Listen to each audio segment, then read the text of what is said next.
Okay, so we'll start our class on electrical machines 2. I think electrical machines 1 you have studied in the last semester, isn't it? তোমরা electrical machines 1 টা কোন সেমিস্টারে পড়েছো? না না যাওয়ার কিছু না, শুধু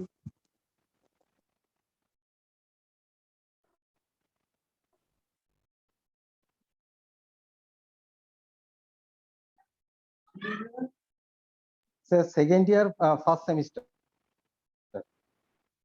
আর সেকেন্ড ইয়ার সেকেন্ড সেমিস্টারে কোনো মেশিন পড়োনি? না, মেশিন ডিজাইন ছিল ওই যেটা আপনার কাছে আমরা করেছি। আচ্ছা। And in electrical machines 1 you have studied DC machine and single phase transformer, isn't it? হ্যাঁ sir. In machine 2 you have two other transformer other machines like three phase transformer and three phase induction machine.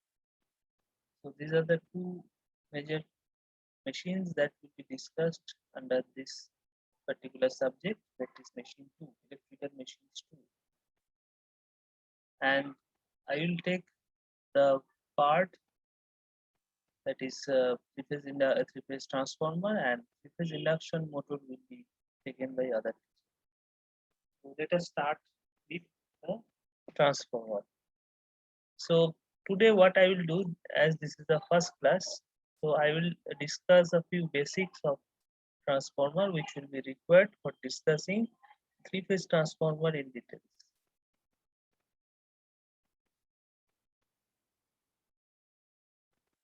So as you have all studied transformer, also you have to design transformer. Okay. Now the most important thing for a transformer, its principles of operation, then the equivalent circuit. Okay, so I think you can recall your understanding of equivalent circuit transformer, isn't it? Suppose if you have suppose you have a transformer, so how many coils will be there minimum? Any idea?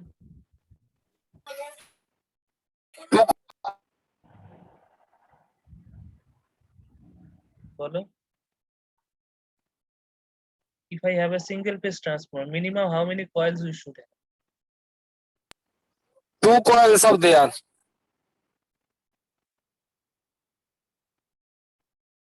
Two coils are there, correct? Now what are the designation of the coils? মানে ওই কয়েলগুলোকে আমরা কি বলে থাকি generally?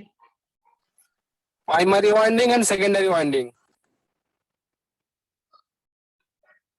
Okay, so if the transformer is not in use, not in application, then can we call it primary or secondary?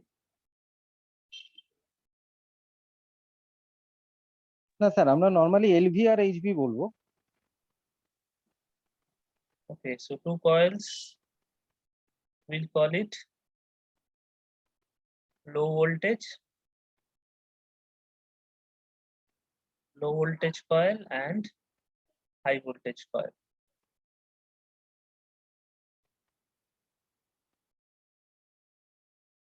Okay, now depending on the application, if the transformer is installed somewhere and it is operating, then we can call it one of the coil as primary, another as a secondary. Okay. Now what is the difference in these two coils? Difference in size and turns. Okay. So if I write the characteristics of low voltage coil, then what will be the characteristics? Thick and less turns. Okay, so it will be thick, more cross section area, and number of turns more. Okay, more or less. less. Okay, and here we have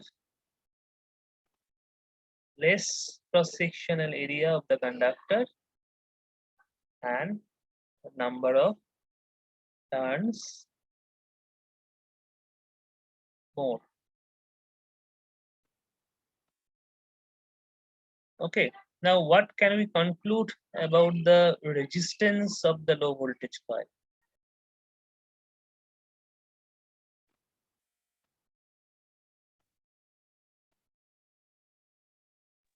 Lesser than high voltage.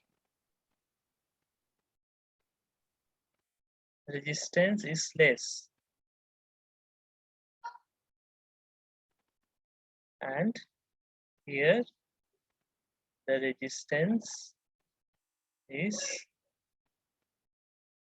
more. So it's okay. Then what about the other parameters like leakage reactances? What can we say about the leakage reactances, leakage inductances and all?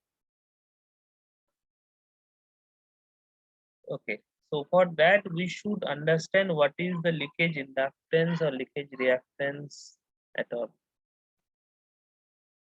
Can you tell me that what will be their leakage relative leakage reactances, like the resistances as we have written? Resistance is less for the low voltage winding and resistance is high for the high voltage winding. So in that respect, what we can conclude about the inductance? Any idea? Sir, reactance will be the reciprocal of the resistance. So Why? if we consider low voltage, then reactance will be high, and in case of high voltage, Why? From where that you should can be say that? How we can say that? Is there any relation between the resistance and reactance? মনে পড়ছে না এটা।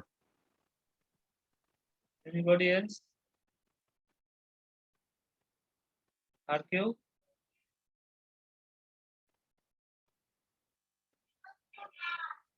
Okay, so resistance we can calculate very easily, isn't it? Like rho L by A. Okay, and this A is basically the cross sectional area, and length is the length of the total conductor used for the winding. Okay, and rho generally we use copper, and this length we can calculate by length of mean turn into the number of turns. Okay, and this is the formula that we have already used also during the design. Okay, so LMT is the turn or mean turn of a single coil, a single winding, a single turn, and number of turns is n. So this is how we can calculate the resistance, and it is obvious that for the high voltage winding, the resistance will be quite high, as because the number of turns is high as well as the cross sectional area is low, and cross sectional area is there in the denominator of the resistance expression. But what about the inductance? So resistance is well understood. What about the inductance?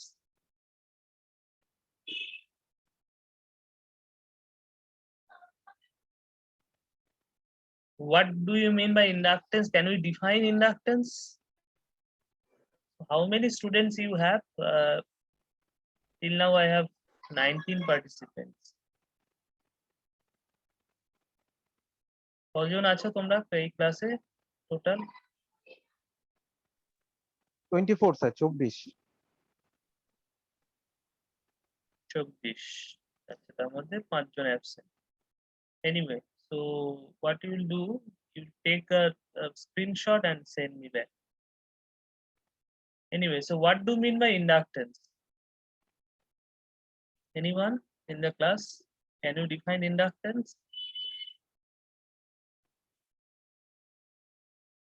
hmm?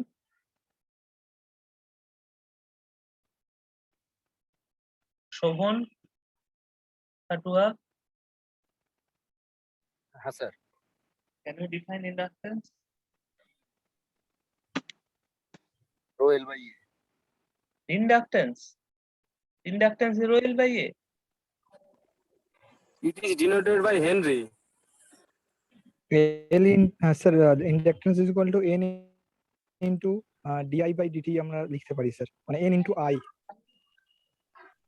inductance equals to ni মানে inductance number of turns into di by dt বা d phi by dt sorry আমি এটা emf বলে ফেলছি emf বলে ফেলছি sir sir inductance current resist করবে কিন্তু এমন ভাবে রেজিস্ট করবে যাতে যদি ইন্ডাকটেন্সটা ওই ইন্ডাকটেন্স হচ্ছে এমন একটা প্রপার্টি যেটা কারেন্টটাকে এমন ভাবে চেঞ্জ মানে কারেন্টটাকে এমন ভাবে বাধা দেবে যদি কারেন্ট ওর মধ্যে বাড়ে তাহলে কমাবে আর যদি কমে তাহলে বাড়াবে হ্যালো হ্যালো স্যার বলতে পারি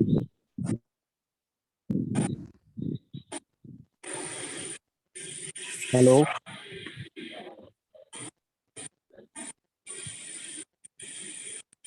স্যার শুনতে পাচ্ছেন হ্যালো হ্যাঁ বলো sir inductance equal to phi by I আর একটা ইকুয়েশন আছে mu square A by L L equals to N phi by I হ্যাঁ ওটাই এন ফাই বাই আই কে বলছো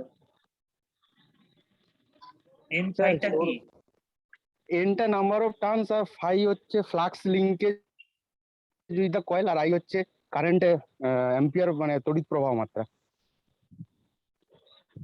okay so are you recalling this or you just googling and giving this response you না actually না sir understand, আমি actually মানে ওরা you actually understand this then you can also tell me what is the leakage in that okay so this is exactly this psi by I where psi is the flux linkage and we can write it n phi by I where phi is not the flux linkage phi is just the flux and n when it is multiplied with the number of turns it becomes the flux linkage so this is called the flux linkage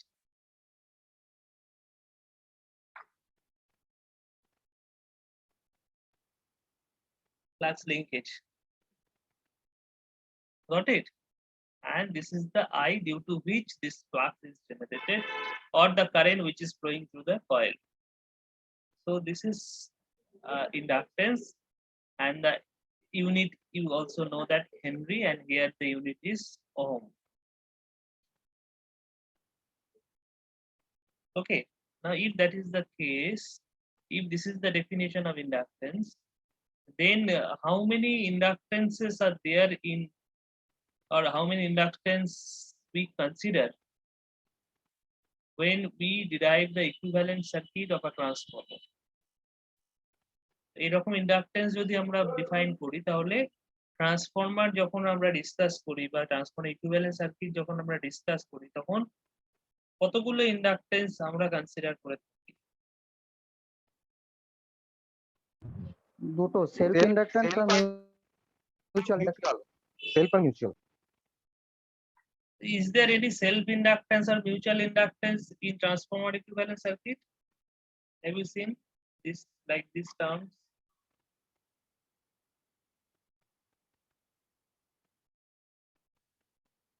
do we use this term self inductance and mutual inductance in case of transformer have you yes sir seen anywhere বলো আমরা কি এই টার্মগুলো use করি?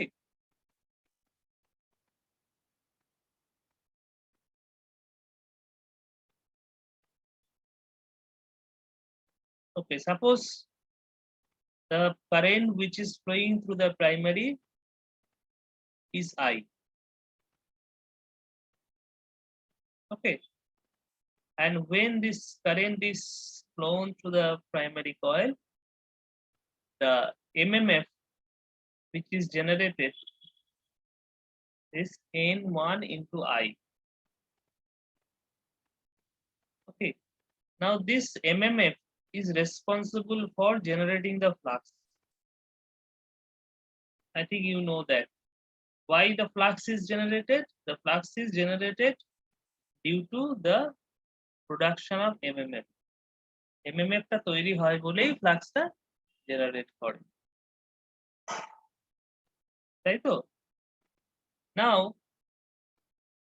the flux which is generated by this particular current, whatever the flux generated,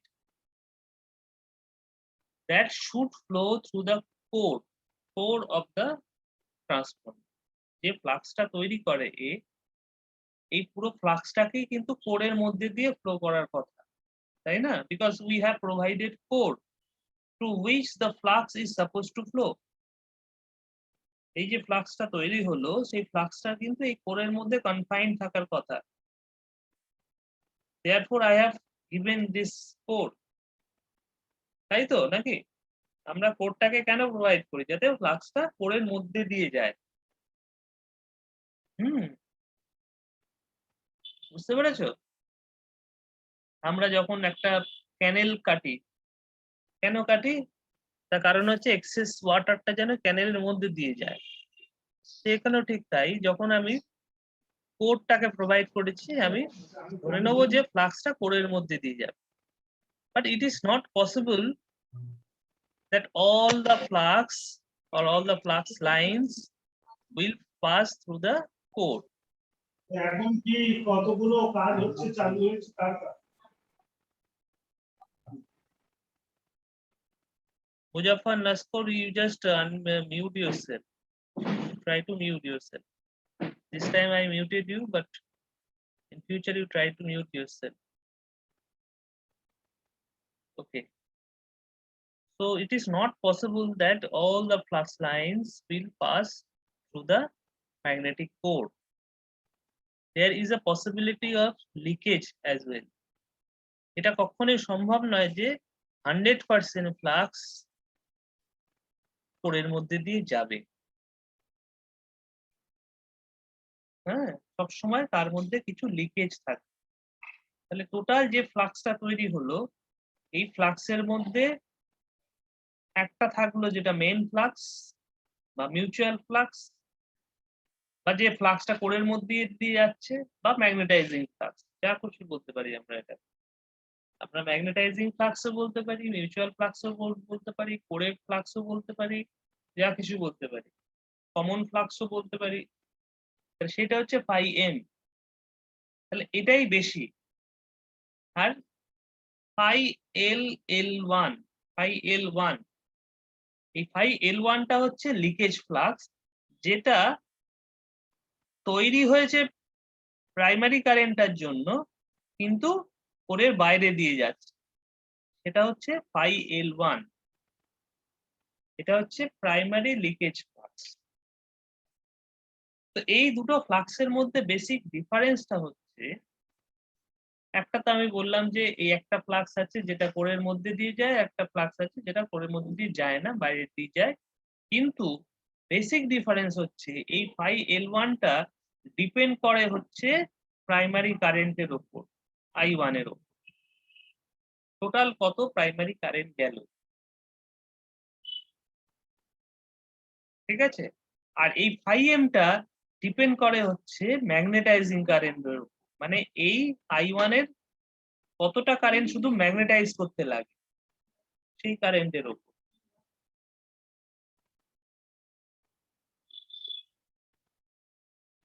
বুঝতে পেরেছো?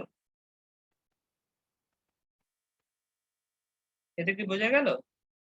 হ্যাঁ sir এই হ্যাঁ, স্যার। ডিপেন্ডেন্সিটা স্যার। বুঝতে হবে। আর এই ম্যাগনেটাইজিং কারেন্টটা অ্যাকচুয়ালি ভোল্টেজ ডিপেন্ডেন্ট। তাহলে এই ভোল্টেজে ঠিক করে যে ফ্লাক্সটা কত থাকবে থ্রু দ্য ম্যাগনেটাইজিং কারেন্ট। তাহলে এই ফাই এমটা ভোল্টেজ ডিপেন্ডেন্ট আর ফাই এল ওয়ানটা কারেন্ট ডিপেন্ডেন্ট। এইটুখানি মাথায় রাখতে হবে। লিকেজ ফ্লাক্স কতটা হলো সেটা কারেন্ট ডিপেন্ডেন্ট।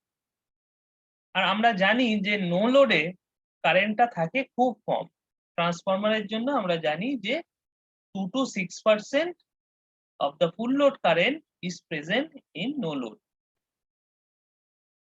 ওকে, তাহলে এই অ্যাকচুয়াল ফাই এল ওয়ান এর যে ভ্যালু সেটা নো লোডে কিন্তু খুব কম থাকে, কেননা নো লোডে তো কারেন্টটাই কম। এবার তার 2 to 6% মানে সেটা অনেক কম। বুঝতে পেরেছো? আচ্ছা, এবার হ্যাঁ স্যার যদি দেখি আমরা স্যার এই already- জায়গাটা বুঝতে পারলাম না স্যার। স্যার এই জায়গাটা একটু অসুবিধা হলো স্যার। যদি একবার বলেন ওই ফাই এম, এটা তো হচ্ছে আপনার ম্যাগনেটাইজিং কারেন্ট, হ্যাঁ। আর হচ্ছে আপনার আই আই এটা ধরো, হচ্ছে আপনার ওই লিকেজ আচ্ছা আমি বলছি, ফ্লাক্স। এবার এই ধরো তোমার যে শুরুতে যে নো লোড কারেন্টটা যাচ্ছে, শুরুতে তো ধরো আমার আই ওয়ান যাচ্ছে না, I one equals to I naught. এবার I naught into N one হচ্ছে প্রথম মানে প্রথম তোমার এমএমএফটা যেটা আমরা প্রোভাইড করছি। তার মধ্যে আবার এক সপ্তাহ এমএমএফ ম্যাগনেটাইজিং এমএমএফ বলি না, এর একটা পোর্শনকে ম্যাগনেটাইজিং এমএমএফ বলি। তার কারণ হচ্ছে এই আই জিরোটাকে আমরা আবার লিখতে পারি কি না, আই এম প্লাস আইসি।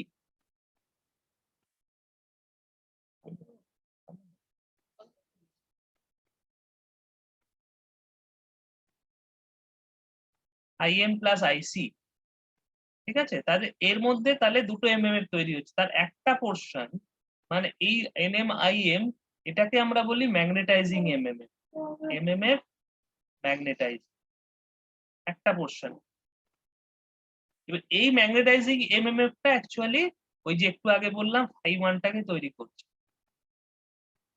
ঠিক আছে? কিন্তু শুরুতে এই আইএম এর ভ্যালুটা তো খুব কম। শুরুতে বলবো না, সবসময় আইএম এর ভ্যালুটা কনস্ট্যান্টই থাকে। আইএম এর ভ্যালুটা ভোল্টেজ ডিপেন্ড।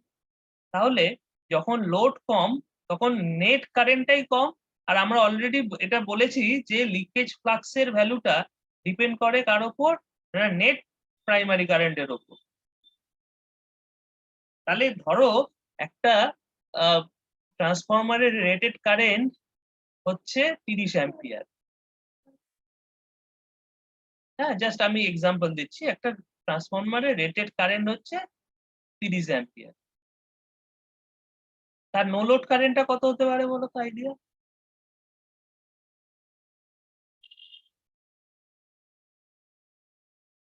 মানে ইন দ্য টিউন অফ মিলিয়ামস হবে নাকি? না না না না, মিলিঅ্যাম্পস কেন হবে? না না ওই 2 to 6% যেটা স্যার বললেন হ্যাঁ, ওটাই তো। 2 to এবার 6%। 30 এর হচ্ছে আপনার হ্যাঁ। 2% যা হয়। কত হবে বলো? Let me right here. Calculate করে ফেলো, কি আছে, কতক্ষণ লাগবে? 0.6 0.6 অ্যাম্পিয়ার, মানে 1 অ্যাম্পিয়ারের চেয়েও কম। তাহলে এই 30 অ্যাম্পিয়ার কারেন্ট যখন ফ্লো করবে তখন তুমি মোটামুটি একটা ফ্লাক্স L1 পেলেও পেতে পারো, লিকেজ ফ্লাক্স মোটামুটি পাবে। কেননা লিকেজ ফ্লাক্সটা মিউচুয়াল ফ্লাক্সের চেয়ে অনেক কম।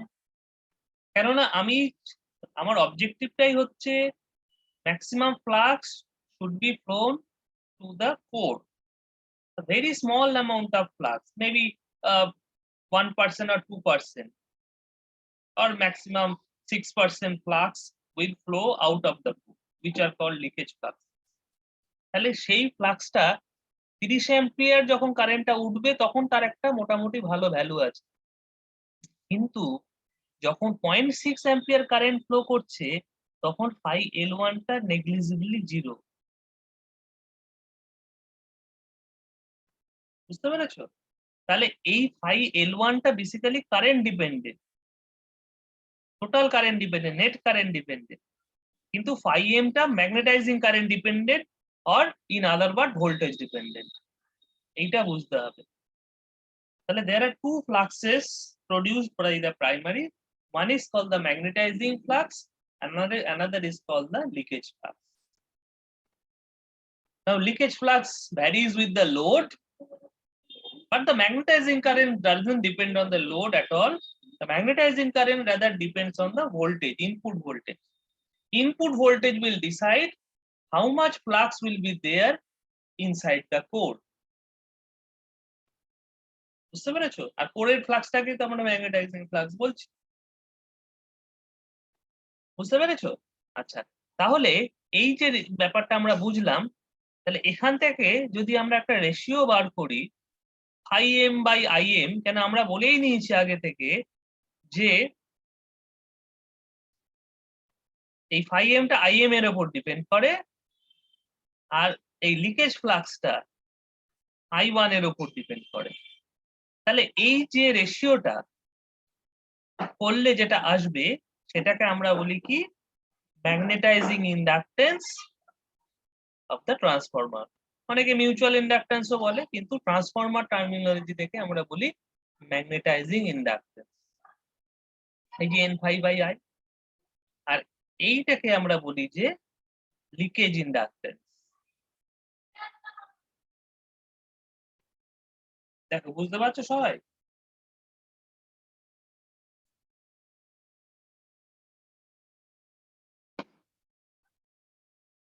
ওকে, এই দু ধরনের ইন্ডাকটেন্স থাকে। এবার আরেকটা ব্যাপার হচ্ছে, তোমরা জানো যে যখন সেকেন্ডারিতে কারেন্ট ফ্লো করবে, মানে যখন আমরা লোড কানেক্ট করব, সেকেন্ডারিতে যখন কারেন্ট ফ্লো করবে, তখন সেকেন্ডারিতে আবার আরেকটা এমএমএফ তৈরি হয়, কি তাই না? সেকেন্ডারিতে আরেকটা এমএমএফ তৈরি হয়, এটা হচ্ছে সেকেন্ডারি এমএমএফ।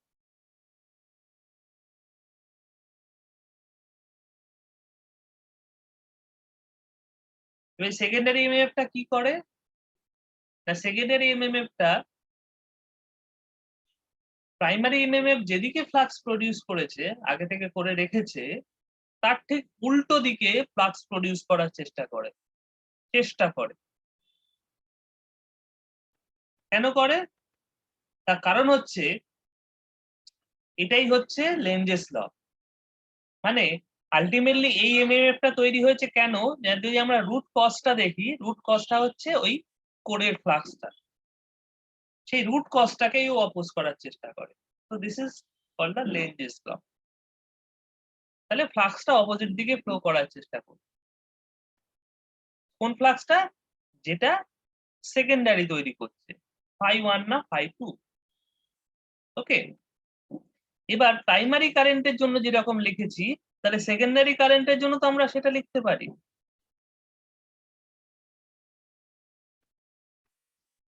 আচ্ছা, এবার এই যে সেকেন্ডারি কারেন্ট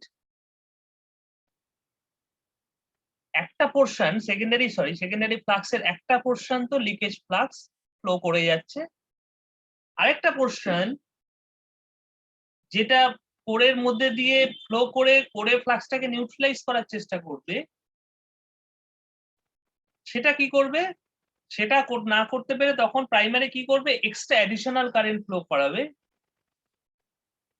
প্রাইমারি কয়েলের মধ্যে দিয়ে, যাতে ওই ফ্লাক্সটা তৈরি করার জন্য যে এমএমএফটা বেঁচে আছে সেকেন্ডারিতে, সেই এমএমএফটাকে ও নিউট্রালাইজ করতে পারে। So that is called the MMF balance. আশা করি তোমরা সেটা জানো।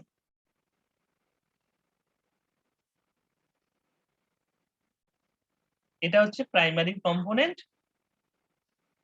এটা হচ্ছে সেকেন্ডারি কারেন্ট। এটা তাহলে সেকেন্ডারি এমএমএফ, আর এটা হচ্ছে প্রাইমারিতে যে অ্যাডিশনাল এমএমএফটা ফ্লো হচ্ছে সেইটা। This is called the MMF balance. তাহলে এই এমএমএফ ব্যালেন্স করতে গিয়ে অ্যাকচুয়ালি এর প্রাইমারি সেকেন্ডারি লিকেজ ফ্লাক্সটা আর তৈরি হয় না, ফলে কোরের মধ্যে যে ফ্লাক্সটা ছিল সেই ফ্লাক্সটাই থেকে যায়। কেননা এই সেকেন্ডারি যে লিকেজ ফ্লাক্সটা তৈরি হতো phi m, মানে যে এমএমএফ এর জন্য তৈরি হতো, সেই এমএমএফ এর ফ্লাক্সটাকে অলরেডি কিল করে দিয়েছে প্রাইমারির একটা এমএমএফ এর কম্পোনেন্ট, সুতরাং ওই ফ্লাক্সটা আর তৈরি হবে না, কিন্তু সেকেন্ডারির একটা লিকেজ ফ্লাক্স তবুও থেকে যাবে। তো that is called the secondary leakage flux, এবং সেই সেকেন্ডারি লিকেজ ফ্লাক্সটাও কিন্তু সেকেন্ডারির অ্যাকচুয়াল কারেন্টের উপর ডিপেন্ড করে। সেই জন্যই সেকেন্ডারি থেকেও আমরা একটা লিকেজ ইন্ডাকটেন্স পাবো, সেটা হচ্ছে LL2, which is given by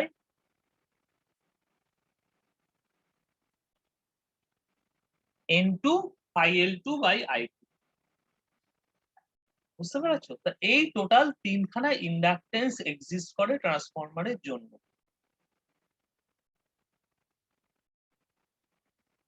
বোঝা গেছে? না বুঝতে পারলে জিজ্ঞেস করো।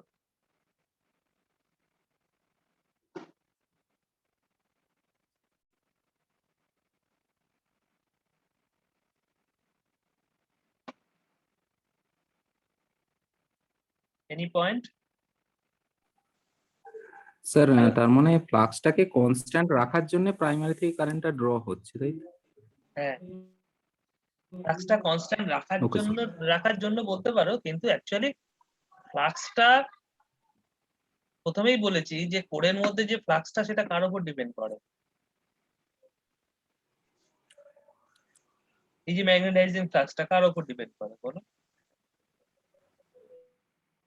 Voltage. Sir input Voltage. Voltage. এইটা একদম মাথায় রাখতে হবে। হুম হুম যে প্রাইমারিতে কত কারেন্ট যাচ্ছে না যাচ্ছে সেটা ইম্পর্টেন্ট নয়, ভোল্টেজ যতক্ষণ কনস্ট্যান্ট আছে কোরের ফ্লাক্সটা কনস্ট্যান্ট থাকবে। কোরের ফ্লাক্স শুধু ট্রান্সফর্মার বলে না, এনি মেশিন, এই যে মিউচুয়াল বা magnetizing flux always depends on the input voltage. If input voltage doesn't change, the magnetizing flux will not change. এইটা একদম বুঝে নিতে হবে। এবার কেউ যদি ওই ফ্লাক্সটাকে কমিয়ে দেওয়ার চেষ্টা করে, তখন ভোল্টেজই ঠিক করবে যে ওই যে সোর্সটাকে কিভাবে ও হ্যান্ডেল করবে। তাহলে এইখানে একটা জিনিস এসছে যে ওই ফ্লাক্সটাকে কমিয়ে দেওয়ার স্যার চেষ্টা একটুখানি করছে। স্যার যদি ভোল্টেজটা কনস্ট্যান্ট থাকে তখন স্যার একটু কনফিউজ। ভোল্টেজটা কনস্ট্যান্ট থাকে কি বলছো বলো? হ্যাঁ আপনি বললেন যে যদি কমিয়ে দেওয়ার চেষ্টা করে তাহলে ভোল্টেজটা ভোল্টেজ নয়। ঠিক করবে ওটা। হ্যাঁ, কেউ যদি ফ্লাক্সটাকে কমিয়ে দেওয়ার চেষ্টা করে তাহলে ওই সোর্স মানে সোর্স বা সোর্স ভোল্টেজে ঠিক করবে যে কিভাবে ওটাকে নিউট্রালাইজ করবে। যেমন এখানে একটা কজ এসছে, একটা কারণ এসছে, সেটা হচ্ছে সেকেন্ডারি এমএমএফ। সেকেন্ডারি এমএমএফ এর একটা কম্পোনেন্ট চাইছে ওই ফ্লাক্সটাকে নিউট্রালাইজ করে দিতে, কমিয়ে দিতে। তখন সোর্স কি করলো বা সোর্স ভোল্টেজ কি করলো, আরো অ্যাডিশনাল এমএমএফ তৈরি করে, প্রাইমারিতে অ্যাডিশনাল এমএমএফ তৈরি করে ওই এমএমএফটাকে নিউট্রালাইজ করার চেষ্টা করলো।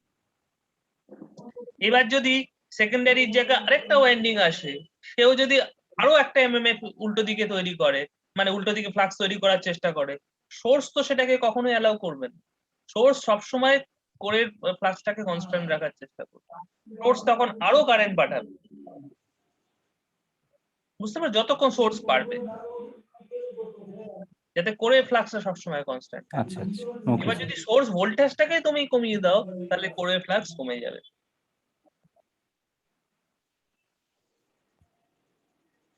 Yes sir okay. শুধু তাই নয়, এই যে ম্যাগনেটাইজিং ফ্লাক্স রিলেটেড যে লস গুলো আছে, যেমন ম্যাগনেটিক লসেস, যেটাকে আমরা বলি eddy current loss and hysteresis loss. এই এডি কারেন্ট লস আর হিস্টেরিসিস লসও ভোল্টেজ ডিপেন্ডেন্ট। বুঝতে পেরেছো? সেটা আমরা এইভাবেই জাস্টিফাই করতে পারি যে ফ্লাক্সটা তো ভোল্টেজ ডিপেন্ডেন্ট, ম্যাগনেটাইজিং ফ্লাক্সটা তো ভোল্টেজ ডিপেন্ডেন্ট। এবার কোরের ম্যাগনেটাইজেশনের জন্যই তো এই লস গুলো হচ্ছে, এডি কারেন্ট লস হোক বা হিস্টেরিসিস লস হোক, কোরের ম্যাগনেটাইজেশনের জন্যই তো হচ্ছে। ঠিক আছে, কোরের মধ্যে দিয়ে যদি ফ্লাক্স না যেত তাহলে এডি কারেন্ট লস হতো না, অল্টারনেটিং ফ্লাক্স না গেলে এডি কারেন্ট লস হতো না। কোর যদি ম্যাগনেটাইজ ডিম্যাগনেটাইজ সাইকেলটা হিস্টেরিসিস লসটা না হতো কোরের, তাহলে তো হিস্টেরিসিস লস হতো না। তাহলে এই যে কোর লস বলে যেগুলোকে আমরা বলি, সেগুলো কিন্তু ম্যাগনেটাইজিং ফ্লাক্স রিলেটেড, বা ঘুরিয়ে বলতে পারি ভোল্টেজ রিলেটেড। তাহলে যতক্ষণ ভোল্টেজটা কনস্ট্যান্ট রয়েছে ততক্ষণ কিন্তু কোর লসও কনস্ট্যান্ট। আমরা কোর লসটাকে কনস্ট্যান্ট লস হিসেবে রেফার করি। তার কারণ হচ্ছে এইটা, তার কারণ হচ্ছে আমরা ধরে নিই যে ইনপুট ভোল্টেজটা কনস্ট্যান্ট। এবার কেউ যদি বলে যে ইনপুট ভোল্টেজটাও ভ্যারি করছে, তাহলে কিন্তু কোর লসটাও কনস্ট্যান্ট লস বলা যাবে না। আমরা জেনারেলি লোডটাকে ভেরিয়েবল ধরি, সোর্স ভোল্টেজটাকে কনস্ট্যান্ট ধরে নিই for all our power system application. তো সেই রেফারেন্সেই আমরা কোর লসটাকে কনস্ট্যান্ট লস হিসেবে রেফার করি। কিন্তু কোর লসও ভ্যারি করে, ডিপেন্ডস অন দ্য ভোল্টেজ, এটা বুঝতে হবে। তো আমি জাস্ট আজকে কিছু রিভিশন দিতে চাই। এই বেসিক জিনিসগুলো তোমরা সবই পড়েছো, কিন্তু মাঝখানে একটা সেমিস্টার চলে গেছে, সেই জন্য আমি একটু তোমাদের এই রিভিশনটা করে দিতে চাইছি। ওকে, তাহলে বোঝা গেল যে লিকেজ ইন্ডাকটেন্সটা কি জিনিস। এবার লিকেজ ইন্ডাকটেন্স দুটো আলাদা আলাদা, একটা প্রাইমারি একটা সেকেন্ডারি, কিন্তু ম্যাগনেটাইজিং ইন্ডাকটেন্স একটাই, এলএম। ওকে, এইবার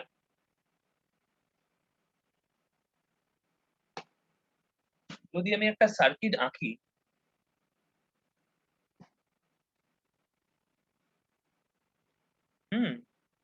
জাস্ট আমাকে বলো যে প্রাইমারিতে আমি কি আঁকবো। একটা রেজিস্ট্যান্স আঁকবো, কেন আমরা বলেছি একটা রেজিস্ট্যান্স তো থাকে প্রাইমারিতে নাকি। আর একটা লিকেজ ইন্ডাকটেন্স আঁকবো।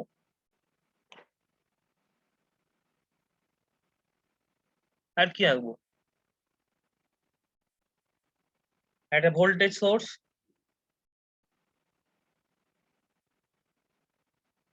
তাই তো। আর এর মধ্যে দিয়ে R1 এর মধ্যে দিয়ে অ্যাকচুয়ালি কোন কারেন্টটা যাবে বলে ফেলো। Sir primary current. কোন primary current? Actually primary current আমরা যেটা বুঝেছি যে I1 একটা আছে, বা আমি যদি ফেজার ফর্মে লিখি I1 একটা আছে। I1 এর আবার দুটো কম্পোনেন্ট, একটা হচ্ছে I0 যেটা নো লোড কম্পোনেন্ট, আর একটা হচ্ছে সেকেন্ডারি রেফার করা যে কম্পোনেন্ট বা সেকেন্ডারি যে কম্পোনেন্টটা আসছে, তাই তো। আবার I0 এর মানে নো লোডেরও আমরা ধরে নিয়েছি দুটো কম্পোনেন্ট, একটা ম্যাগনেটাইজিং কারেন্ট আর একটা core loss of current, core loss component of current, তাই না। তাহলে এই যে এতগুলো কারেন্ট হলো, কোন কারেন্টটা তাহলে এই R1 এর মধ্যে দিয়ে ফ্লো করবে বা সিরিজে L1 এর মধ্যে দিয়েও ফ্লো করবে? L1 এর মধ্যে। স্যার I1 প্লাস আইসি যেটা, স্যার I1 প্লাস আইসিটা ফ্লো করবে। So I1 টা flow করবে, entire current will flow through the R1 I1. So the entire current, correct. So entire current will flow through both of the elements. Okay, and somewhere they will branch out. তাহলে Sir, এইটাকে আমরা বলি কারশফস current law equation. কেন? এটা একটা current equation. এখানে আমরা একটা কারেন্টকে দেখছি দুটো ব্রাঞ্চে ভাগ হয়ে যাচ্ছে, তাহলে এখানে আমরা একটা যেন নোড পাচ্ছি, সেই নোড থেকে যেন দুটো কারেন্ট ভাগ হয়ে যাচ্ছে, একটা কারেন্ট ঢুকছে আর দুটো কারেন্ট বেরিয়ে যাচ্ছে। একটা হচ্ছে I2 প্রাইম, একটু নয়েজ আসছে, মাইকটা একটু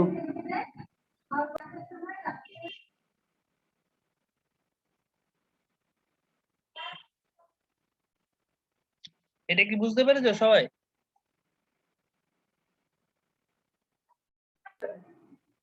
এই যে নোড পেলাম যেখান থেকে দুটো কারেন্ট ভাগ হয়ে গেল, আবার আরেকটা নোড হবে সেখান থেকে আবার দুটো কারেন্ট ভাগ হয়ে যাবে। কি কি? একটা হচ্ছে IM, একটা হচ্ছে IC। তাহলে এই দুটো KCL ইকুয়েশন আমার কমপ্লিট হয়ে গেল।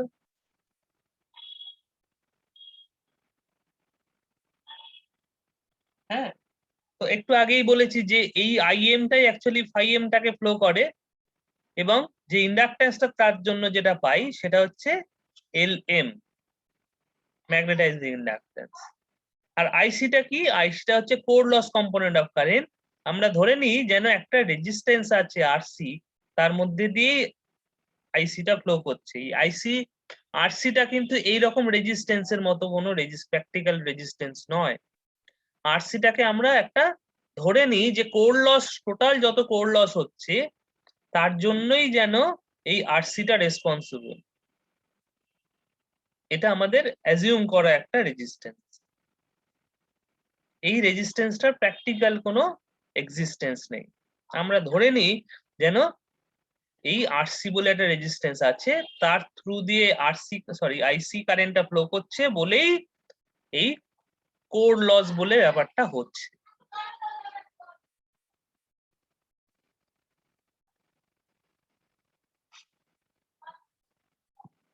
বোঝা গেল? তাহলে এই এলিমেন্ট গুলো সম্বন্ধে আইডিয়া হলো। দেখো ভালো করে Yes, বুঝে sir, শুনে একদম। দেখো। এইবার প্রশ্নটা হচ্ছে এই তাহলে I2 কারেন্টটা তাহলে কোয়ার মধ্যে দিয়ে ফ্লো করবে? I2 প্রাইম কারেন্টটা আর তো কোনো এলিমেন্ট পড়ে নেই আমার কাছে।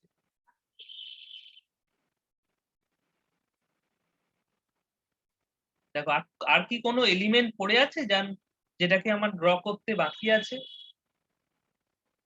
আমি সবকটা এলিমেন্টই তো এঁকে হ্যাঁ ফেলেছি। স্যার, মানে আমার যেটা মেইন ইন্ডাকট্যান্স, যেটা কয়েলের ইন্ডাকট্যান্স যেটা, সেটা কি বলো? তার ইন্ডাকটেন্সের ভ্যালু কত?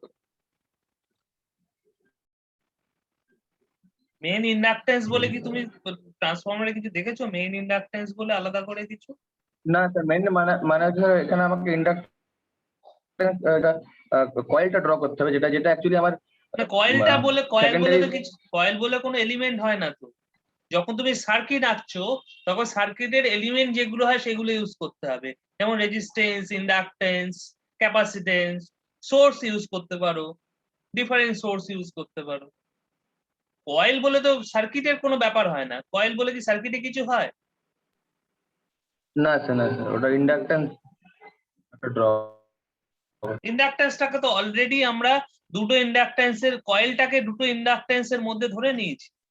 কয়েলের যে ইন্ডাকটেন্সটা সেটা এই দুটো ইন্ডাকটেন্সের মধ্যে অলরেডি আমরা ধরে নিয়েছি যে কয়েলের মধ্যে একটা যে ফ্লাক্স তৈরি হচ্ছে তার একটা ফ্লাক্স ফাই এম আর একটা flux phi LL1। Phi M এর জন্য LM টা তৈরি হচ্ছে আর ফাই LL1 এর জন্য তোমার ফাই L1 এর জন্য LL1 টা তৈরি হচ্ছে, লিকেজ ইন্ডাকটেন্সটা তৈরি হচ্ছে, এটা ধরে নিয়েছি। তাহলে এই I2 টা অ্যাকচুয়ালি কার মধ্যে দিয়ে ফ্লো করবে? কেননা এই LM এর মধ্যে স্যার দিয়ে তো ফ্লো করছে না। স্যার ইকুইভ্যালেন্ট রেজিস্ট্যান্স আর ইকুইভ্যালেন্ট রিঅ্যাকট্যান্স এর মধ্যে দিয়ে ফ্লো করবে স্যার। ইকুইভ্যালেন্ট না এটা শুধু আমি প্রাইমারি টোটাল সার্কিট সার্কিট। আঁকছি, ভুল করছো। এটা আমরা শুধু প্রাইমারি সার্কিট আঁকছি, আচ্ছা, স্যার। সেকেন্ডারি নয়, ইকুইভ্যালেন্ট সার্কিট নয়। এটা primary equivalent circuit, not the equivalent sir. Circuit of the entire transformer.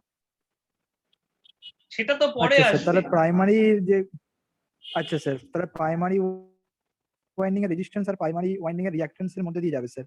সেটা তো অলরেডি হয়েছে, তো এঁকেছি তো আমি। এই যে প্রাইমারি রেজিস্ট্যান্স আর ইন্ডাকট্যান্স, এই ছাড়া কি আছে বলো?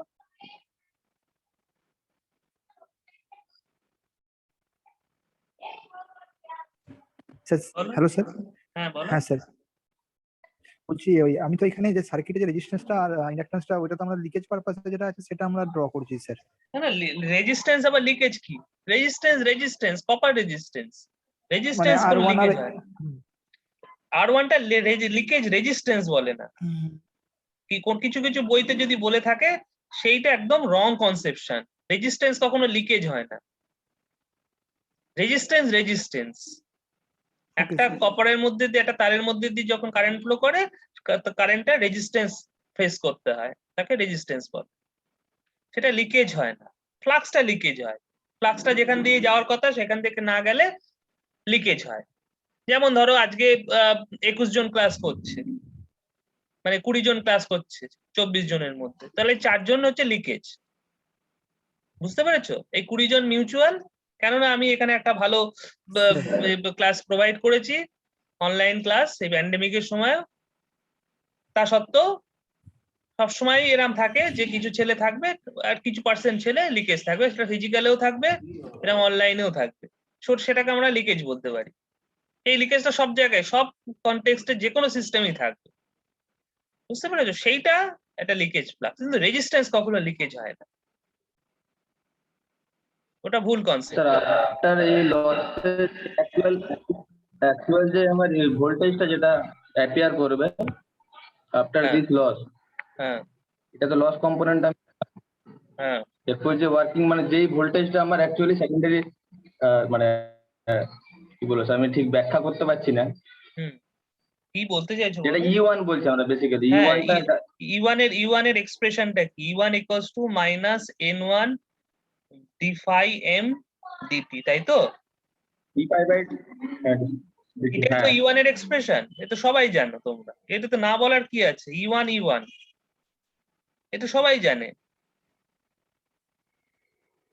বুঝতে পেরেছো? তাহলে এইটাকে আমরা কিভাবে লিখতে পারি? এটাকে আমরা লিখতে পারি N1 d phi m dim dt, এইভাবে লিখতে পারি। এই im কেটে যাচ্ছে, এইভাবে লেখা যায়, একই এক্সপ্রেশনকে আমি এইভাবে লিখতে পারি।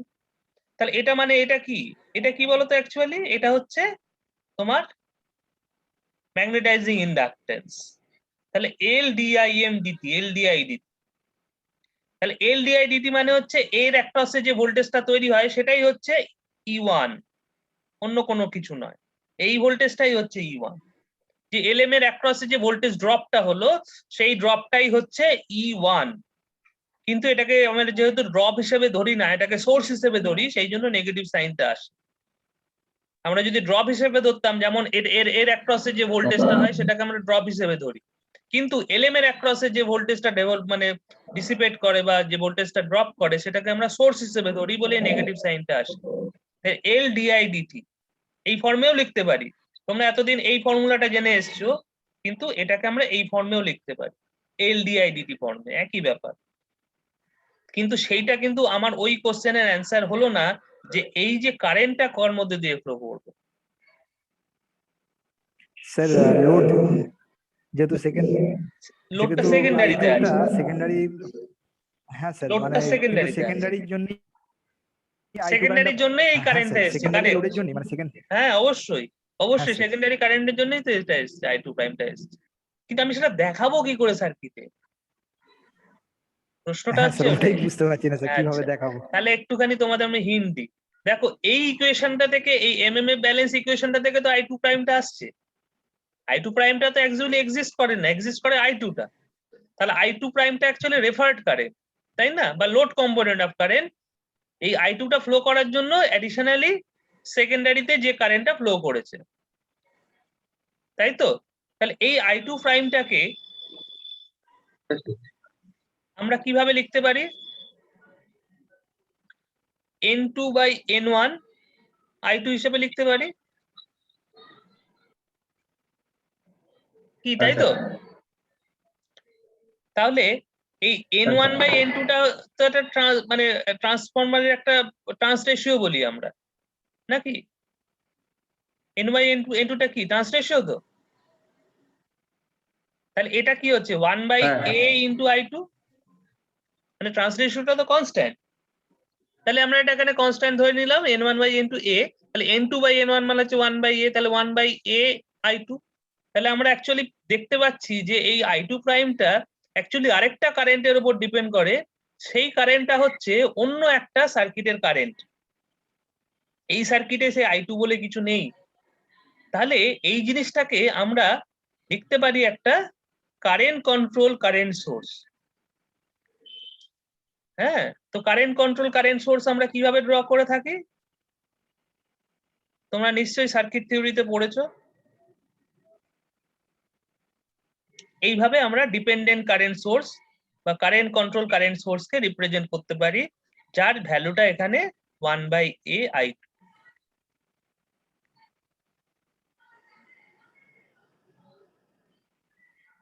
কি বুঝতে পেরেছো? হ্যাঁ স্যার, বোঝা গেছে স্যার। তাহলে এইটাই তো, আমি তো একটু আগেই বললাম যে আমরা সার্কিটে যে জিনিসগুলো ইউজ করতে পারি। আমরা তো এখানে সার্কিট আঁকছি, আমরা কয়েলে চলে গেলে তো সেই আবার ম্যাগনেটাইজেশন ম্যাগনেটিক সার্কিটে চলে যাচ্ছে। যখন সার্কিটে থাকবো তখন সার্কিটেই থাকবো শুধু। হ্যাঁ, এবার যদি তোমার যদি মনে হয় স্যার বইতে তো ওটা কয়েল হিসেবে দেখানো আছে, সেটা বইয়ের কনসেপ্ট হতে পারে, কিন্তু যখন সার্কিট রাখবো তখন শুধু সার্কিটে কনফাইন থাকবে, তাই না? আচ্ছা, এই E1টা তাহলে কি করে এলো বুঝতে পেরেছো? Yes, sir. ইনডিউস ভোল্টেজটা, তাহলে এইভাবে আমরা ইনডিউস ভোল্টেজটা পাই। আচ্ছা, এখানে তাহলে দেখো খুব সোজাভাবে আরেকটা ইকুয়েশন আমরা চট করে লিখে ফেলতে পারি, যে একটা হচ্ছে কার্সফস ভোল্টেজ ল ইকুয়েশন। সেটা কি না, V1 আমরা ফেজার ফর্মে লিখবো, সেই জন্য স্মল লিখবো না, V1। আচ্ছা, তার আগে একটা জিনিস বলি, এই যে সার্কিটটা এঁকেছি, এই সার্কিটটা আর তোমরা যে বইতে যে সার্কিটটা দেখেছো, শুধু প্রাইমারি ইকুইভ্যালেন্ট সার্কিটই ভাবো, আমি টোটাল ইকুইভ্যালেন্ট সার্কিটের কথা বলছি না আপাতত, শুধু প্রাইমারি। এই যে সার্কিটটা আর বইতে যে সার্কিটটা দেখেছো, তার মধ্যে বেসিক ডিফারেন্সটা একটা তো অবশ্যই এই সোর্সটা সেখানে নেই। কোনো বইতেই তোমরা এই রকম ভাবে রিপ্রেজেন্ট করা রয়েছে, এই জিনিসটা দেখতে পাবে। 1 নম্বর। 2 নম্বর, আর কি কি ডিফারেন্স তোমরা এখানে লক্ষ্য করছো বলো একটু, যদি মনে করো যে বইতে যে নোটেশন গুলো ইউজ করেছে বা সার্কিট কনভেনশন গুলো ইউজ করেছে, তার সাথে এই জায়গায় ডিফারেন্সটা কোথায় আছে?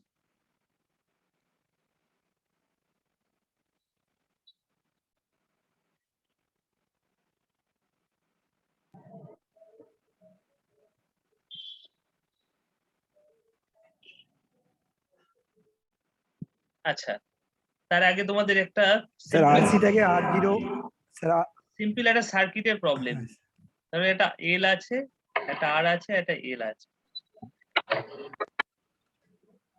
এটা ধরো 10 ওহম, এটা ধরো 1 মিলি হেনরি, আর এখানে ধরো একটা ভোল্টেজ সোর্স আছে, ধরো 10 ভোল্ট উইথ অ্যাঙ্গেল 0 ডিগ্রি। এখানে কারেন্টটা যাচ্ছে আই। আইটা ক্যালকুলেট করতে পারবে?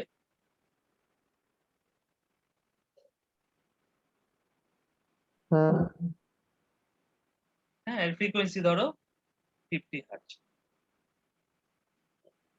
আইটা ক্যালকুলেট করতে পারবে?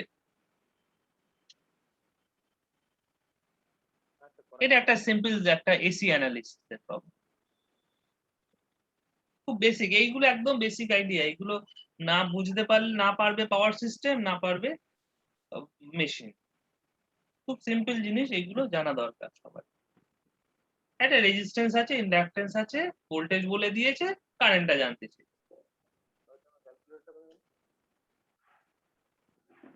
বলে ফেলো, এটা তাহলে আমরা স্যার প্রথমে ওই এক্সেল এর ভ্যালুটা বের করে নিতে হবে। এক্সেল মানে এইটা 1 2 পাই FL করে। এটা এক্সেল নয়, তাই তো? তাহলে এক্সেল ওটা তো এল, এর ভ্যালুটা কি করে বার করবো বলে ফেলো? 2 পাই এল, 2 পাই FL 2 পাই এফ কত? 50 হার্টজ 50, আর এটা কত? 10 to the power minus 3। তাহলে কত কত হচ্ছে এটা? কত হচ্ছে?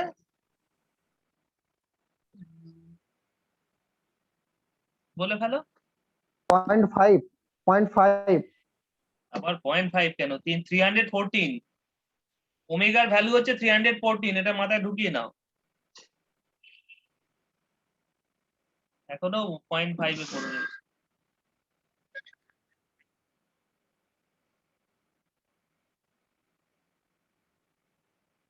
কি ঠিক আছে এটা? হ্যাঁ স্যার ঠিক আছে। হ্যাঁ স্যার। একটা জিরো বসে নাও এখানে, তাহলে ভালো ট্যালি করাটা সুবিধা হবে।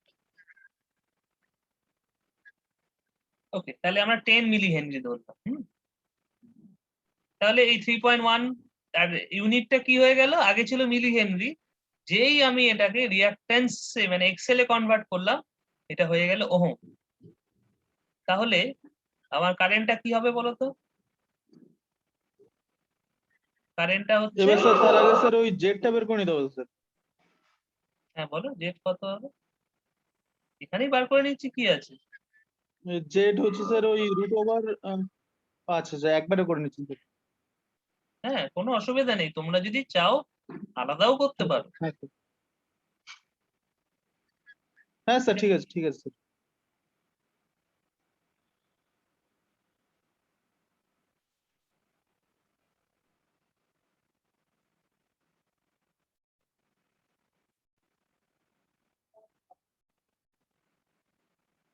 তাহলে এইভাবে আমরা কারেন্টটা বার করতে পারি। ভ্যালুটা যদি হয় তাহলে অ্যাঙ্গেলটা লাগবে না, অ্যাঙ্গেলটা আলাদা করে বার করতে পারি। তাহলে এই যে একটা জিনিস এখানে করলাম, যে এইখানে যে সার্কিটটা ছিল সেখানে মিলি হেনরি ছিল, আমরা হট করে ওটাকে এক্সেল কেন করে দিলাম? এটাকে তো আমি এইভাবেও লিখতে পারতাম যে V equals to IR plus L DI DT, এইভাবে লিখতে পারতাম না জিনিসটাকে?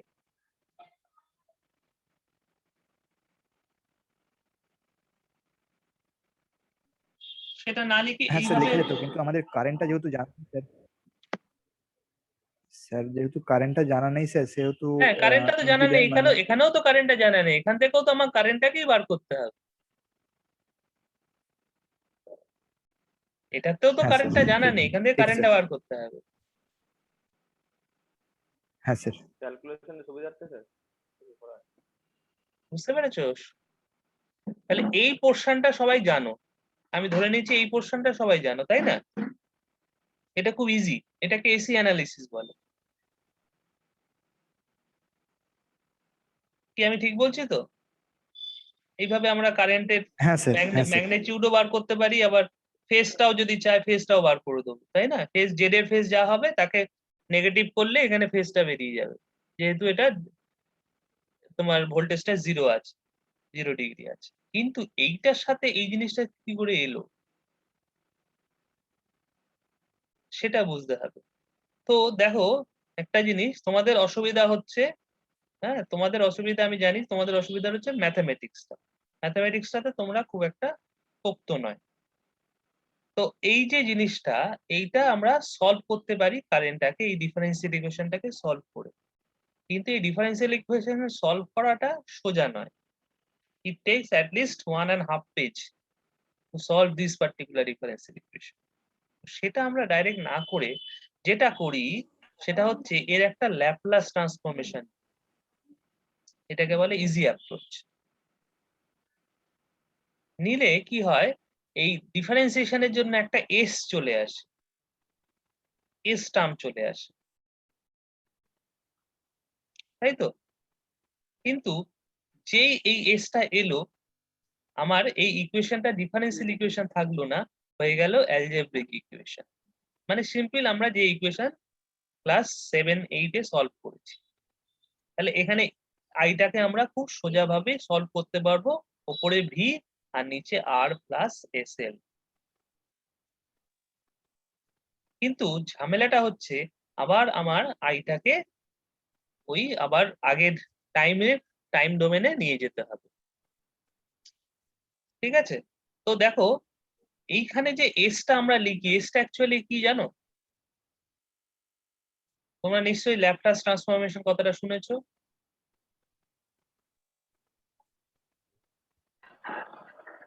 নাকি শোনোনি? হ্যাঁ স্যার শুনেছি। জাস্ট একটু, যদি আমি কোনো ডিটেলসে যাচ্ছি না, আমি ল্যাপলাস ট্রান্সফরমেশনটা শুনেছো সবাই। এবার এই এসটা কি অ্যাকচুয়ালি? এসটা হচ্ছে একটা complex variable, sigma plus J omega, যেখানে এই সিগমাটারও ইউনিট রেডিয়ান পার সেকেন্ড, ওমেগাটারও ইউনিট হচ্ছে রেডিয়ান পার সেকেন্ড, সেই জন্য টোটাল এস এর ইউনিটই হচ্ছে রেডিয়ান পার সেকেন্ড। কিন্তু এই সিগমাটা বেশি দূর থাকে না, মানে যখন আমরা এসি অ্যানালিসিস করি তখন আমরা শুধু স্টেডি স্টেট ধরি, সেই জন্য স্টেডি স্টেটে এই সিগমাটা 0 হয়ে যায়। স্টেডি স্টেটের ক্ষেত্রে এই সিগমাটা 0 হয়ে যায়, পড়ে থাকে শুধু জে ওমেগা। সেই জন্যই এই কারেন্টটা আলটিমেটলি যেটা হয় সেটা হচ্ছে আর প্লাস জে ওমেগা এল এটাকেই আমরা ইন্ডাকটেন্স বলে থাকি। তাহলে ইন্ডাকটেন্সটা কি? ইন্ডাকটেন্সটা হচ্ছে আর, সরি ইম্পিডেন্সটা কি? ইম্পিডেন্সটা হচ্ছে আর প্লাস জে ওমেগা এল বা আর প্লাস জে 2 পাই এফ ইনটু এন। এইভাবেই অ্যাকচুয়ালি ইন্ডাকটেন্স থেকে রিঅ্যাকটেন্স কথাটা আসে। বুঝতে পেরেছো? তাহলে যখন আমি এই সার্কিটটাকে এই ফর্মে লিখেছি, মানে 10 ওহম আর 10 মিলি হেনরি, তখন বুঝতে হবে যে এটা আমি টাইম ডোমেনে সার্কিটটাকে এঁকেছি, সার্কিটটাকে টাইম ডোমেনে এঁকেছি। এই সিমিলার সার্কিটটাকেই যখন আমি রেজিস্ট্যান্স আর রিঅ্যাকট্যান্স দিয়ে আঁকবো,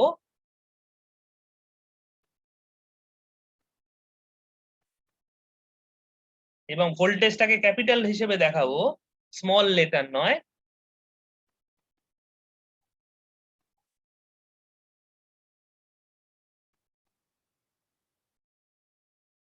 মাথায় রাখবে যে এখানে যে টার্মটা যেন থাকে, যে এত ohm.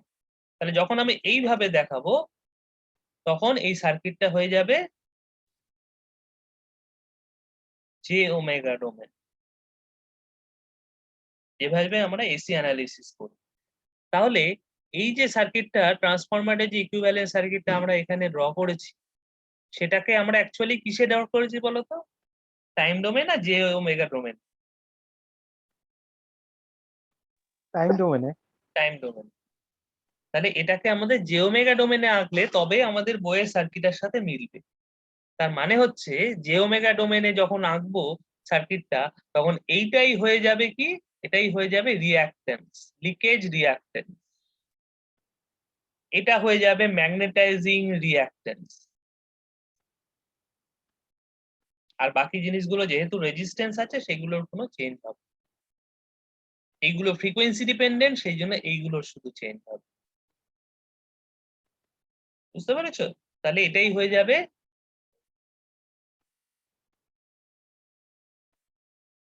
Reactance, leakage reactance and magnetizing reactance. এইটা হচ্ছে চেঞ্জ যেটা বইতে তোমরা পেয়েছো। বোঝা গেল হোয়াট ইজ দ্য ডিফারেন্স? তোমরা যেটা বইতে পেয়েছো আর এখানে? হ্যাঁ স্যার। স্যার ওই টার্মসটাকে একবার বলবেন স্যার, ওই টাইম ডোমেন আর একটা কি জে জে ওমেগা ডোমেন। খুব জে ইজি তো, ওমেগা ডোমেন। এটা মনে রাখা হচ্ছে ঠিক আছে। সিগমাটা অ্যাকচুয়ালি একটা কমপ্লেক্স ভেরিয়েবল, সরি এসটা হচ্ছে একটা কমপ্লেক্স ভেরিয়েবল। এবং কমপ্লেক্সটাকে টার্মটাকে আমরা জেনারেলি কিভাবে লিখি? একটা রিয়েল আর একটা ইমাজিনারি। আর ইউনিট হচ্ছে রেডিয়ান পার সেকেন্ড। তাহলে সিগমাটাও রেডিয়ান পার সেকেন্ড, জে ওমেগাটাও রেডিয়ান পার সেকেন্ড। ওকে, বুঝতে পেরেছো? হ্যাঁ স্যার, বলছি স্যার যে ওমেগা ডোমেনটাকেও তো আমরা ফ্রিকোয়েন্সি ডোমেন বলতে পারি স্যার। ফ্রিকোয়েন্সি ডোমেন বলতে পারি, steady Okay. State frequency domain বলতে পারি। কেননা আমরা ধরেই নিয়েছি যে স্টেডি স্টেটে সিগমাটা থাকবে না। অ্যাকচুয়ালি কি হয়, এটা আমরা কেন বলছি তার কারণ হচ্ছে, ধরো প্র্যাকটিক্যাল কেসে যখন আমরা ট্রান্সফরমারটাকে এক্সাইট করি, কিভাবে? ধরো একটা ট্রান্সফরমারের ইনপুটে একটা ভোল্টেজ সোর্স আছে, আর তারপরে তো একটা সুইচ থাকবে। আমরা সুইচটা তো অন করবো কোনো একটা সময়। বুঝতে পেরেছো?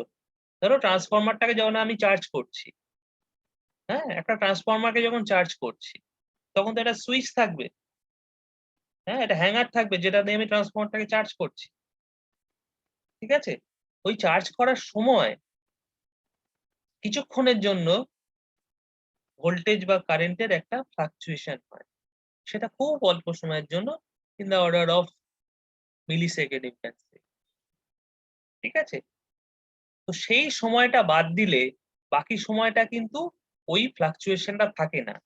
তাহলে ওই সময়ের জন্য এই সিগমার একটা ভ্যালু থাকে। তাহলে সিগমাটা এক্সিস্ট করে অনলি ফর ট্রানজিয়েন্ট, ঠিক সুইচ ক্লোজ করার পরে। বুঝতে পেরেছো? ঠিক সুইচটা ক্লোজ করার পরে মুহূর্তে এই হাই ভোল্টেজ বা একটা হিউজ একটা ফ্লাকচুয়েশন ভোল্টেজ বা কারেন্টে আসতে পারে। তো that is call the transient. সেটাকে যদি আমরা নেগলেক্ট, সেটাকে যদি আমি ছেড়ে দিই, বাকি সময়টা কিন্তু ওই ভোল্টেজ আর কারেন্টের চেঞ্জটা থাকে না। তাহলে তারপরে গিয়ে ভোল্টেজটাও 50 হার্জে ভ্যারি করে, কারেন্টটাও 50 হার্জে ভ্যারি করে। ভোল্টেজটা একটা 50 হার্জ ফ্রিকোয়েন্সি, কারেন্টটা একটা 50 হার্জ ফ্রিকোয়েন্সি। ফ্রিকোয়েন্সি আর চেঞ্জ হয় না। সেই জন্য এই জে ওমেগাটা অ্যাকচুয়ালি ওই 50 হার্জ থেকে ডিরাইভ করা হয়, যেটা 314 radian per second for 50 hertz frequency.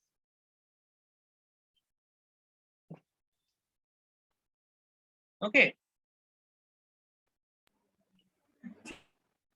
ঠিক আছে। তাহলে এটা গেল প্রাইমারি ইকুইভ্যালেন্ট সার্কিট, যেটা বলছিলাম। তাহলে এইটা যদি আমি একটা ভোল্টেজ এক্সপ্রেশন লিখি, তাহলে কি হবে না, V1 equals to I1 R1 plus এটা তার ড্রপ প্লাস JI1, এটা আমি যেহেতু জে ওমেগা ডোমেনে লিখছি সেই জন্য রিঅ্যাকট্যান্সটাকে নিয়ে এসেছি। তার সাথে কি আমরা এই আরেকটা ড্রপ পাচ্ছি,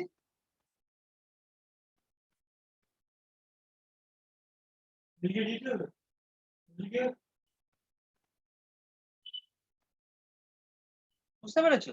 এই তিনটে আমি যদি এই সার্কিটটাকে এইভাবে দেখি, দেখো ভালো করে,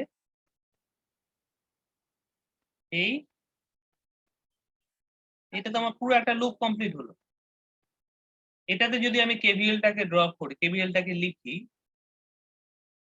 তাহলে কি হবে, এই V1 equals to I1 R1 plus JI1 XL1 plus JIM XM, যেহেতু এই এর মধ্যে দিয়ে IM কারেন্টটাই ফ্লো করছে, পুরোটা নয়, সেই জন্য এই একটা কমপ্লিট লুপের মধ্যে আমি এই কেভিএলটা লিখতে পারি।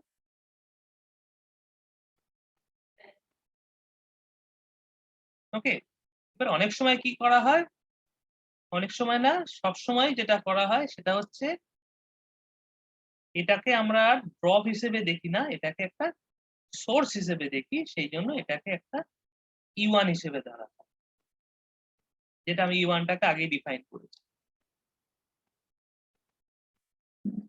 তাহলে এটাই হচ্ছে প্রাইমারির মেন কেভিএল ইকুয়েশন।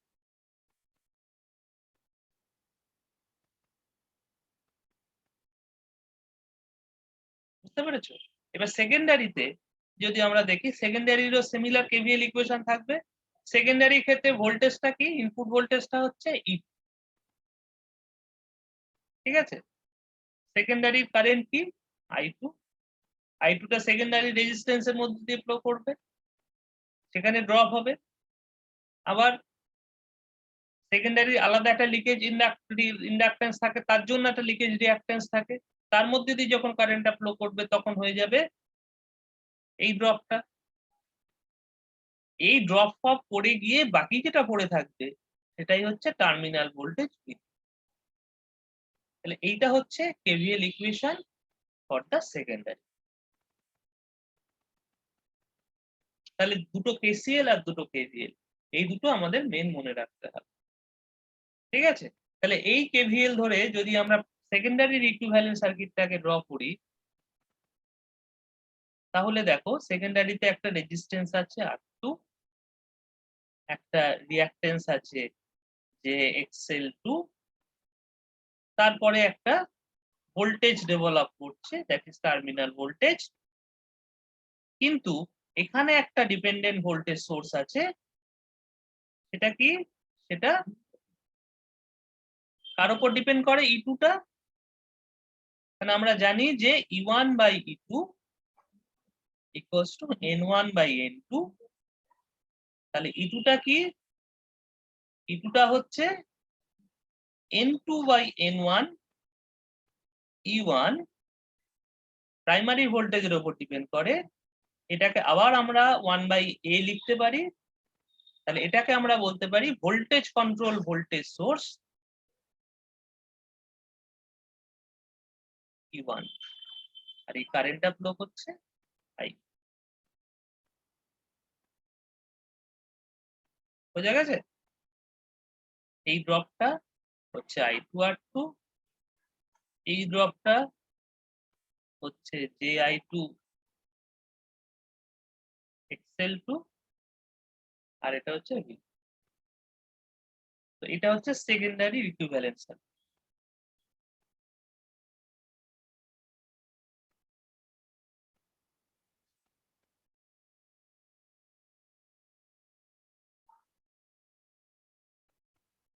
ওকে, বুঝতে পেরেছো? হ্যাঁ স্যার। এবার যদি প্রাইমারি আর সেকেন্ডারিটাকে একসাথে করতে হয় তাহলে কি করব আমরা? প্রাইমারি আর সেকেন্ডারি ইকুয়েশনটাকে, এই ইকুইভ্যালেন্ট সার্কিট দুটোকে একসাথে জুড়ে দিতে হয়, তাহলে কি করব? জোড়ার আগে দেখবো সমস্যাটা কোথায়।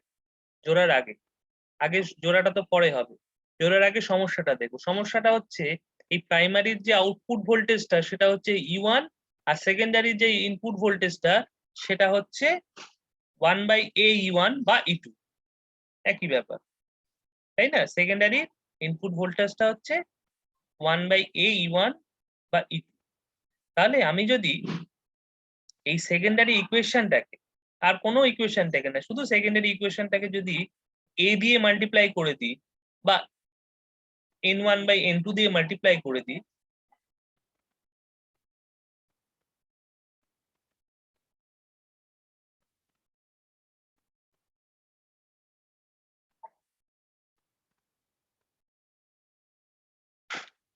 তাহলে দুপাশেই বাঁ দিকে এবং ডান দিকে যা যা টার্ম আছে সবাইকেই আমাকে ওই N1/N2 দিয়ে মাল্টিপ্লাই করে দিতে হবে।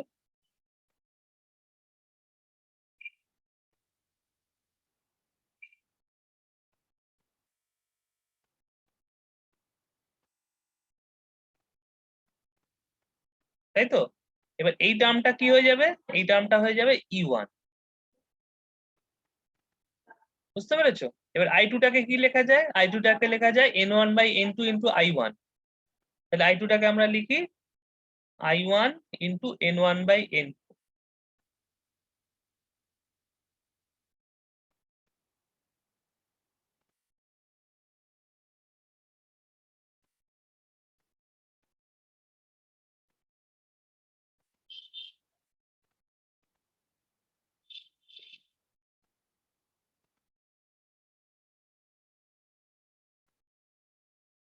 ঠিক আছে? তাহলে এটা একটা নতুন রেজিস্ট্যান্স হলো,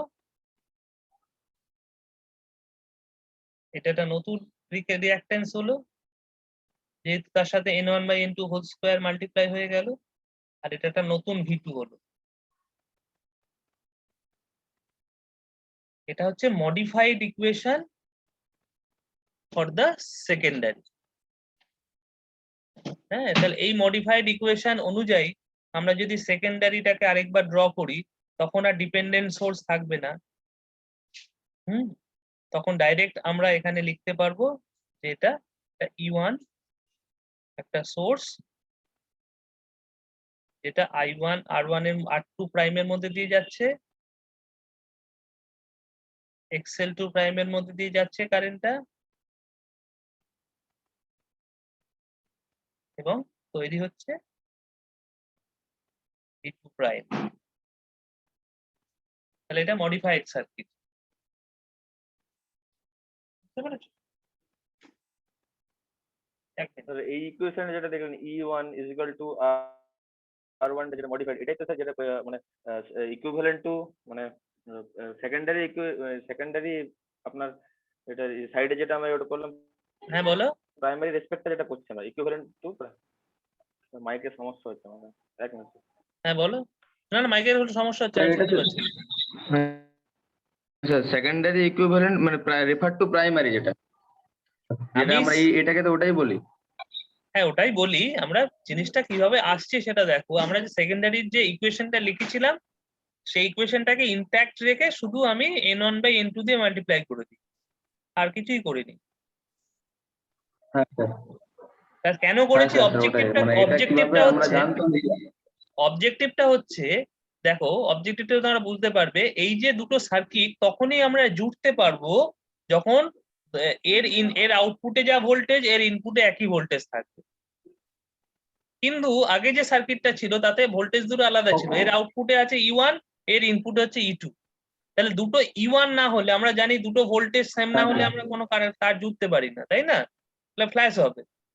তাহলে আমি ভোল্টেজটাকে সেম করলাম, ভোল্টেজটাকে সেম করার জন্যই আমি N1/N2 দিয়ে মাল্টিপ্লাই করে দিলাম, যাতে ভোল্টেজটাকে সেম করতে পারি, E1 করতে পারি। সেই জন্য E1 হওয়ার পর এবার আমি জুড়তে পারবো। কারেন্টটাকেও আমরা I1 এর টার্মে লিখেছি, প্রাইমারি কারেন্টের টার্মে লিখেছি। অ্যাকচুয়ালি এটা I1 না, হ্যাঁ স্যার। হওয়া উচিত ছিল I2 প্রাইম, তাই না? এটা I2 প্রাইম, কেন ওই কারেন্টটাকে আমরা I2 প্রাইম বলছি।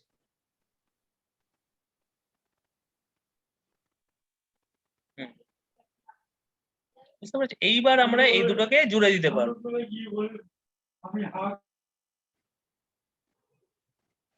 বেসটাকে সেম করে দিলেন।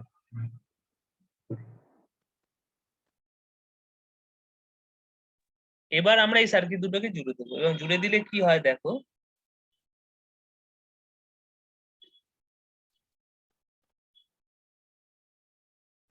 তোমরা সবাই জানো, জাস্ট আমি রিভাইজ করলাম এই কারণে যে সবাই হয়তো এইভাবে পড়োনি, একটু অন্যরকম ভাবে পড়েছো, সেটাও হ্যাঁ ভুল কিছু নয়, কিন্তু স্যার, আমি অন্যরকম। জেনেসিসটা বুঝে তারপর পড়াটা উচিত আমার মনে হয়, মানে জিনিসটা কিভাবে আসছে।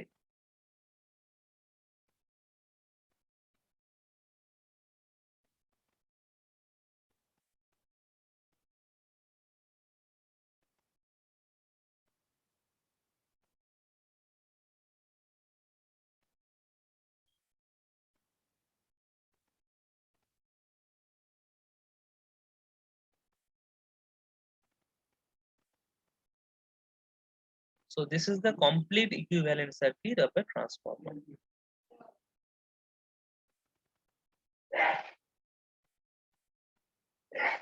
Okay,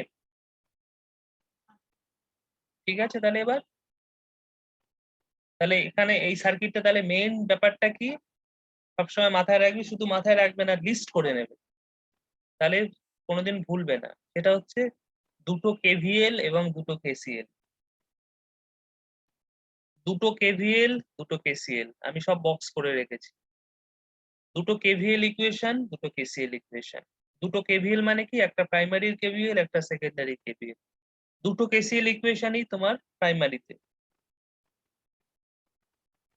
এই চারটি ইকুয়েশন। তাছাড়া আর কি আছে, আর দুটো ইকুয়েশন ভেরি ইম্পর্টেন্ট ইকুয়েশন, একটা হচ্ছে ভোল্টেজ রেশিও E1/E2 = N1/N2, আর একটা হচ্ছে MMF balance equation I1 N1 = I2 N। তাহলে টোটাল কটা হলো, চারটে প্লাস দুটো, ছটা। লাস্ট ইকুয়েশন যেটা ভেরি ইম্পর্টেন্ট ইকুয়েশন, সেটা হচ্ছে E = -N1 d∅dt, অথবা ক্যাপিটাল E1 = 4.44 F∅m × N1। তো এই 7টা ইকুয়েশন ট্রান্সফরমারে সবসময় মাথায় রাখবে। বুঝতে পেরেছো? এই 7টা ইকুয়েশন ট্রান্সফরমারে সবসময় মাথায় রাখতে হবে। আচ্ছা, এই ইকুইভ্যালেন্ট সার্কিটটা যেটা আমরা করলাম, এটাকেই একমাত্র আমরা ইকুইভ্যালেন্ট সার্কিট বলতে পারি, বাকি দুটো কোনো ট্রান্সফরমার ইকুইভ্যালেন্ট সার্কিট বলা হয় না। ট্রান্সফরমার ইকুইভ্যালেন্ট সার্কিট মানে মনে রাখবে যে ট্রান্সফরমার ইকুইভ্যালেন্ট সার্কিট মানে একটাই circuit. It's a single circuit which represents both the coils, sorry, all the coils of a transformer. So in some transformers you will have 3 coils, 4 coils, but equivalent circuit will be a single circuit which represents all the coils present in the transformer. Okay, and what we do like this, because this will reduce our job quite a bit. এটা আমাদের কাজটাকে অনেকটা simple করে দেয়। হ্যাঁ, আমরা যদি ট্রান্সফরমারের অ্যাপ্লিকেশন করতে গিয়ে বারবার দুটো করে সার্কিট নিয়ে আমাদের অ্যানালিসিস করতে হয়, যার ভোল্টেজ আলাদা, কারেন্ট আলাদা, রেজিস্ট্যান্স আলাদা, সবকিছু আলাদা, সেরকম যদি দুটো সার্কিট নিয়ে বারবার ডিল করতে হয়, তাহলে আমাদের কাজটার কমপ্লেক্সিটিটা বেড়ে যায়। সেই জন্য আমরা কি করি, একটা সার্কিটে নিয়ে আসি। বুঝতে পেরেছো? কিন্তু প্র্যাকটিক্যালি এটা একটা সার্কিট নয়, প্র্যাকটিক্যালি এটা দুটো সার্কিট। কিন্তু যখন আমরা দুটো সার্কিট ড্র করেছিলাম তখন আমরা ডিপেন্ডেন্সি গুলোকে দেখিয়েছিলাম by using current control current source and voltage control voltage source. এই যে কন্ট্রোল ডিপেন্ডেন্সি গুলোকে দেখানো হয়েছিল তার মানে হচ্ছে দুটো সার্কিট সামহাউ ডিপেন্ডেন্ট। সেই ব্যাপারটাকে এক্সপ্লয়েট করেই আমরা একটা সার্কিটে নিয়ে এসেছি। And that circuit as a single circuit is called the equivalent circuit or exact equivalent circuit. So this is called the exact equivalent circuit.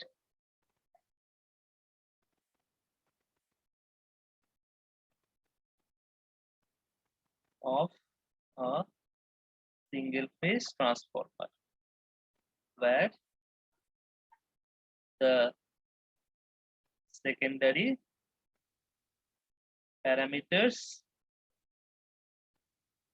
are referred to the primary.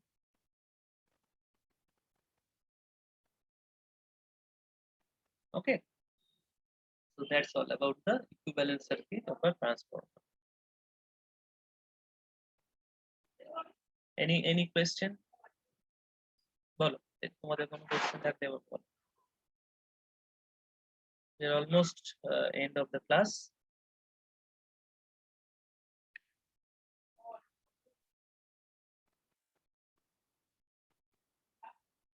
Have you understood this, all this? তোমরা বুঝতে পেরেছো কি আজকে discussion? হ্যাঁ sir. তো বোঝা গেছে নতুন করে জিনিসটাকে মানে মানে অন্য একটা সাইড দেখতে পেলাম, এটাই জানতাম। ঠিক না আছে স্যার, নতুন- অ্যাকচুয়ালি বলো। আমাদের ওই আগের সেমিস্টারে যখন প্রথম মেশিনের ক্লাসটা হয়েছিল তখনই এটা আমাদের বোঝা উচিত ছিল, কিন্তু আপনাকে তো আমি বলেইছিলাম। আপনি যে এত ডিটেল বোঝালেন, আপনাকে অনেক ধন্যবাদ। না না না, ধন্যবাদের কোনো ব্যাপার নেই। এইটা আমি না বোঝালে তো আমি থ্রি ফেজ ট্রান্সফরমারটা বোঝাতে পারবো না। বুঝতে পেরেছো? এই কনসেপ্টটা না থাকলে আমার থ্রি ফেজ ট্রান্সফরমার বোঝাতে অসুবিধা হবে। তো মানে এটা আমার তো ক্লাসটাকে আমার নিতে হবে বলে আমি এটা তোমাদের শুরুতে বলে নিলাম, যাতে তোমরা এইটা আর মানে বারবার রিপিট নামাতে না করতে হয়। সেই জন্যই আর কি, আমার সুবিধার্থেই আমি এটা করলাম, তোমাদের সুবিধার্থে না। এবার তোমরা যদি সেখান থেকে বেনিফিট পাও ভালো, সুবিধার্থে আমার আর কি, আমার সুবিধার জন্য এটা করে দিলাম।